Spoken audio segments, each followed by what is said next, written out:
Marth, Roy, Ike, Lucina. All Fire Emblem characters I'm sure you're familiar with, likely through Smash Bros. Or some of the more modern Fire Emblem games like Radiant Dawn, Path of Radiance, or Awakening. But forgotten in the dust are the stories of Lyn, Hector, Eliwood, and all of their friends. But fear not, for I will share and expose you to the tale of Fire Emblem, the 8th installment of the series and the first to be released in North America. And in case you're confused, we're talking about this Fire Emblem game, released in 2003 in North America and Japan, and 2004 everywhere else. The game is known as Fire Emblem Sword of Flame in Japan, since it isn't the original one there, but I guess technically it is the original one here. So technically we're reviewing the original Fire Emblem by non-Japanese standards, but the 8th according to Japan.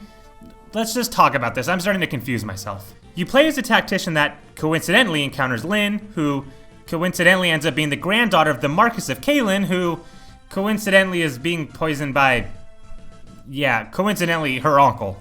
Much of this you learn fairly early on in the game, but the story blossoms as you progress, as different twists unfold the closer you get to Kalen to stop your uncle. The game works in chapters, with each battle being 1 chapter long. There are 25 total chapters, and most are long enough to make this a satisfying game, especially for a Game Boy Advance game. The beginning of the game consists of just Lyn, but eventually you meet 2 knights named Sane and Kent, and most chapters after will have an opportunity for you to add new characters to your party. The best part about the game is that each character has a distinctive personality. From the shy and bashful to the strong and thrashful, you'll fall in love with these characters. Which is simultaneously terrifying, because one wrong move and they'll be dead forever, and it'll be completely on your conscience. Permadeath is a staple of the Fire Emblem series, and is a concept where, if a character dies at any point during the game, they are permanently removed from the story.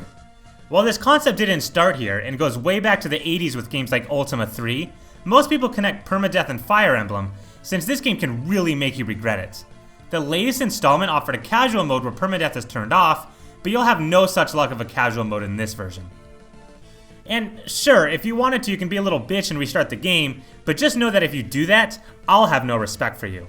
Play the game like a big kid, and accept the consequences. Because trust me, nothing stings worse than watching your strongest warrior take critical damage and get slain right in front of your eyes. It takes one tough cookie to overcome that. The story of Lyn is also only the first half of the game. Like most Fire Emblem games, it starts off political, with governments and kings and rulers being overthrown and going to war and all that fun stuff. However, as the plot thickens, new elements get added in, including dragons. Ooh.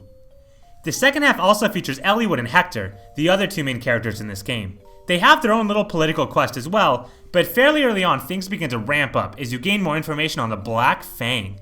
They're basically the main evil enemy of the game, but if you want to figure out more about them, gotta play the game yourself. If you like chess and strategizing, then you'll love the gameplay of Fire Emblem. As mentioned before, it's a turn-based strategy game very similar to Advance Wars, and is more about planning your moves carefully than bum rushing and attacking without thought. Many of the enemies you face will have equal or even greater strength than some of your characters, and so simply sending all your soldiers out at once won't get the job done. Unless you want to be that guy and just send your one overpowered knight to do all the work for you. But again, don't be a little bitch. It's also pretty detailed for a GBA game. Different terrain will affect certain classes differently, and this can either be an advantage or a disadvantage for you, depending on how you use it. Rain can make horses slower, fog makes the enemy invisible if they're far away, and mountains are much harder to traverse for grounded soldiers. There's also different hierarchies for weapons and classes, as well as for the different types of magic in the game. All of these make up just a few examples of the detail that went into this GBA game. Let me say that again, a Game Boy game. So maybe it's only impressive to me, but usually handheld games seem to act as dumbed down versions of the bigger consoles. They usually have smaller stories and less character development, as well as lesser graphics, but that's to be expected. It's not that GBA games are bad, just simple. But Fire Emblem doesn't feel this way. Sure, of course its graphics don't match up to later installments, but its story does, and that's what's beautiful about it. Also, did I mention it has dragons? Because it does. How you play this game is completely up to you.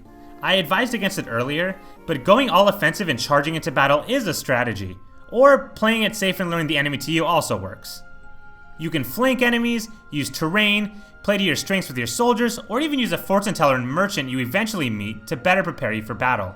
There's no right way to play this game, and that's the beauty of it. The game itself isn't too difficult, at least compared to the other games in the series. I beat it and only lost a few characters, and if I can do it, you can definitely do it. The challenge doesn't come from getting game overs.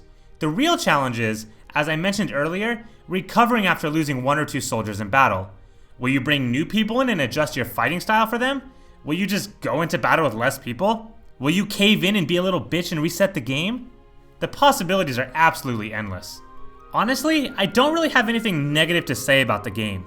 The concept is simple, and the developers didn't try to do too much with it. And though this video is focused primarily on the original game, I want to give a quick shout out to all the games that have come after, including Shadow Dragon.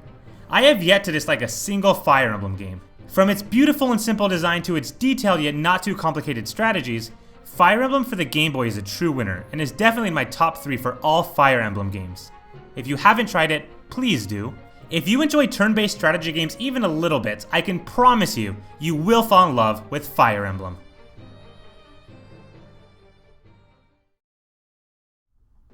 Thanks everybody for watching this video. I hope you enjoyed it. If you did, you can subscribe, or you can click the videos that pop up to go look at more videos, and you can follow me on Twitter to follow what's going on in my life.